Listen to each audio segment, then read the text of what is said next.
All right, so are you ready to jump into this epic tale?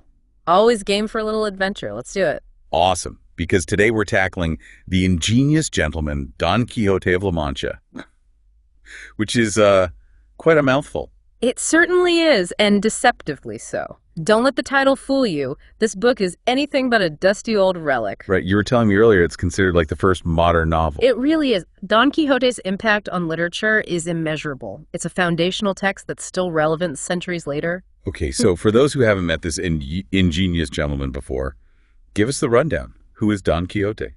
So our story starts with Alonso Quijano, a man utterly obsessed with tales of chivalry and romance. Okay, I'm sensing a theme here already. Definitely. He immerses himself in these stories to the point he loses touch with reality. He decides to become a knight-errant himself. Don Quixote. Wait, he actually renames himself? That's Yeah. next level fandom. Oh, absolutely. He doesn't stop there. He digs out an old suit of armor, renames his feeble horse Rocinante, and even fixates on a woman he barely knows, Aldonza Lorenzo, transforming her into his idealized lady love Dulcinea del Toboso. Wow, talk about a self-made fantasy life.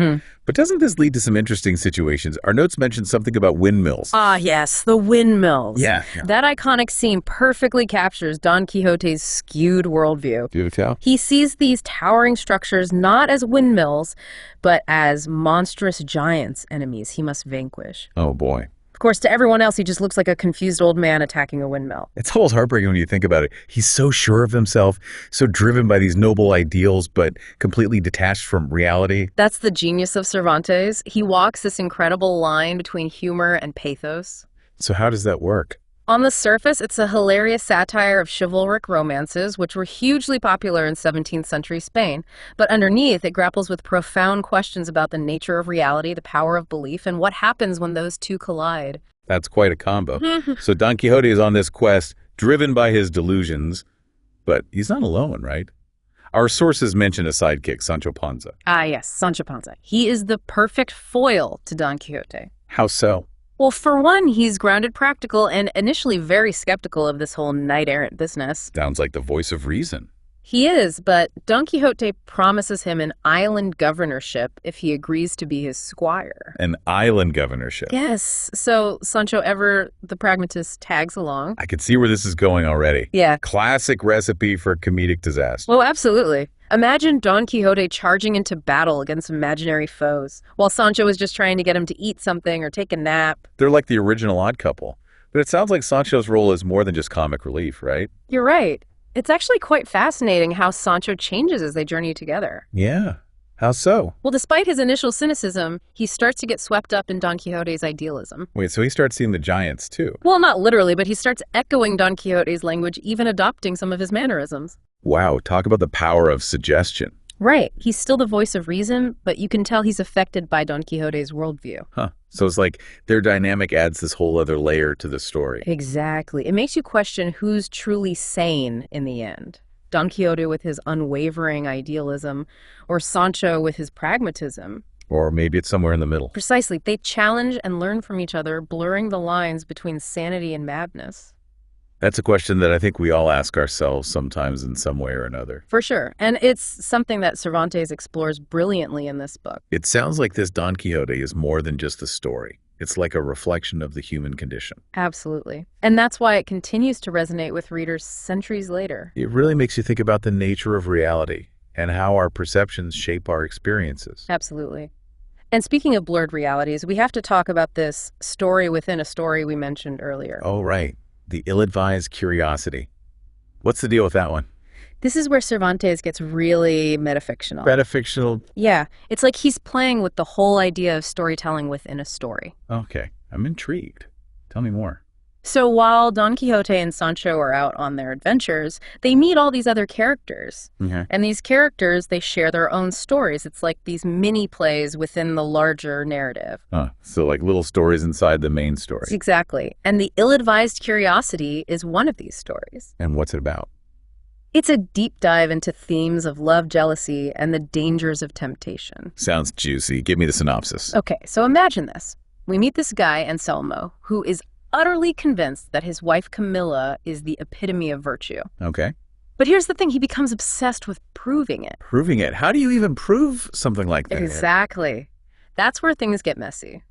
He actually asks his friend Lothario to try and seduce Camilla. Hold on, he's asking his friend to test his wife's fidelity. You got it. Talk about a recipe for disaster. Seriously, right from the get-go, this isn't going to end well, so what happens? Well, Lothario thinks this is a terrible idea, obviously. As any sane person would. But Anselmo is relentless. He begs and pleads with his friend until Lothario finally caves. Oh man, this Anselmo guy is something else. What happens next? So Lothario starts spending time with Camilla trying to seduce her. And at first he tells Anselmo that Camilla is completely unfazed, that she's the picture of wifely devotion, but here's the catch. He's lying. Oh no, I knew it. So there was deception from the start. This is getting good. It gets even crazier. So Anselmo finds out about the lie. Yeah. And get this, he becomes even more determined to test Camilla's faithfulness. He doesn't back down. Not at all. He basically forces Lothario to turn up the charm, even leaves town to give them space. So he wants something to happen? Exactly, like he's almost hoping for his wife to prove him wrong. This is insane. So what happens? Does Camilla stay faithful? You'll have to wait for the answer to that. But I can tell you, things do not go as planned. This is like a train wreck. I can't look away. It's classic Cervantes, full of drama, intrigue, and a healthy dose of social commentary. So how does this all tie back to Don Quixote? Well, both Anselmo and Don Quixote are clinging to these idealized versions of reality. I see it. But while Don Quixote tilts at windmills, Anselmo's obsession ends up destroying everything around him. Wow, that's a powerful parallel. It really highlights how Cervantes wove these universal themes throughout his work. Yeah, themes of perception, reality, and the destructive nature of obsession. Exactly. It's what makes Don Quixote so timeless. Absolutely. So we've talked about the story within a story, but our notes also mention something about Don Quixote's impact on language. Oh, yeah, definitely. We use phrases and expressions inspired by Don Quixote all the time without even realizing it. Like what? Well, the most famous one is tilting at windmills. Oh, right. To chase after impossible dreams. Exactly. It's become such a common phrase that most people don't even know it originated from Don Quixote. That's amazing how a book from the 1600s can still have such a hold on our language. It's a testament to Cervantes' genius. His writing is so vivid and his characters so relatable that they've transcended time. Absolutely. But speaking of transcending time, you mentioned something earlier about a fake sequel to Don Quixote. Oh, yeah, that's a whole other story, and a fascinating one at that. Okay, now I need to hear this one. Tell me everything. A fake sequel. It's like something out of one of Don Quixote's delusions. Great. It's almost too perfect. Yeah. So, yeah, after Don Quixote Part 1 was published, it became a huge hit. I mean, people couldn't get enough of it. Oh, it makes sense. But before Cervantes could even start writing Part 2, Yeah. another writer comes out of nowhere using the pseudonym of Vellaneda. Vellaneda. Yeah, and publishes their own sequel. Whoa, hold up. Talk about adding insult to injury. What was this Vellaneda thinking? Your guess is as good as mine. It's like they saw an opportunity to capitalize on the success of the first book. So was this fake sequel any good? Well, that's the thing. Most critics agree that it paled in comparison to the original. So not exactly a literary masterpiece. Not even close. But here's the really interesting part. Cervantes actually wove this whole ordeal into his own Part 2. Wait, seriously? He addressed this copycat situation in his book. Oh, yeah. In his version of Part 2, Don Quixote stumbles upon a copy of the fake sequel while he's on his adventures. And let me tell you, Don Quixote is not happy about someone trying to steal his thunder. I bet. He probably challenged that fake Don Quixote to a duel. Right. It's such a brilliant literary move by Cervantes. He took this real-life event and turned it into this layered commentary on authorship and originality. That's amazing. Yeah. So he basically called out this Avellaneda character in his book. He did, and it's one of the things that makes Don Quixote Part 2 so fascinating. I can only imagine the literary world's reaction to that. It's like a 17th century diss track. Exactly. So anyway, back to Part 2. We see a more mature and introspective Don Quixote. Oh, really? How so? Well, for one, he's confronted with his own fictionalization. Right, like he's famous now. Exactly. People recognize him from the book and treat him differently because of it. Wow, that's got to mess with your head. Right, and it forces Don Quixote to grapple with the idea that his actions have had these unforeseen consequences.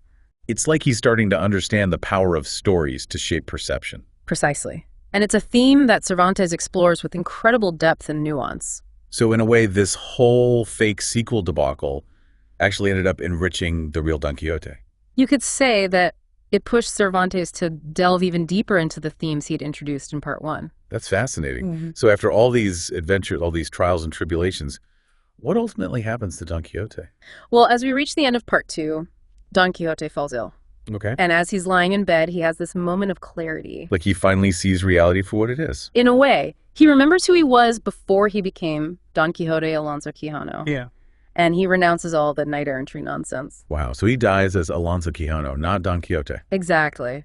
And there's a sense of peace in his final moments, a kind of acceptance of a life that was both extraordinary and tragically flawed. So what's the takeaway here? What do we make of Don Quixote's journey? Well, I think that's the beauty of Cervantes' work. There's no easy answer.